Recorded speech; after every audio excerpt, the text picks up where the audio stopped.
அதாவது எடுத்துக்காட்டு, நீங்கள் ஒரு நாய் வளர்க்கிறீர்கள். சில பழக்கவழக்கங்களை நீங்கள் சொல்லிக் கொடுக்கிறீர்கள்.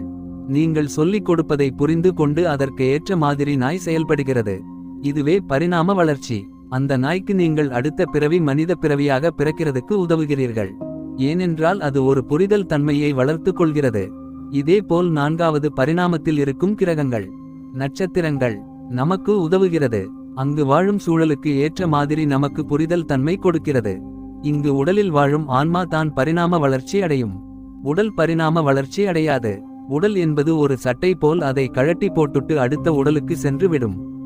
அறிவியலில் 12 டைமென்ஷனல் இருக்க வாய்ப்பு இருக்கிறது என்று அறிவியல் கூறுகிறது. எடுத்துக்காட்டாக நான்காவது பரிணாமத்தில் சூரியன் வாழ்வதாக எடுத்துக்கொள்ளலாம். பூமியில் சூரிய ஒளி படாத இடமே கிடையாது. சூரிய ஒளியினால் தான் இங்கே உயிர்கள் உருவாகின்றது. சூரியனின் உதவியால் தான் தாவரங்கள், விலங்குகள், பறவைகள், மனிதர்கள் வாழுகின்றனர். உதவும் குணமும் அன்பும் தான் அடுத்த பரிணாம வளர்ச்சிக்கான குணங்கள்.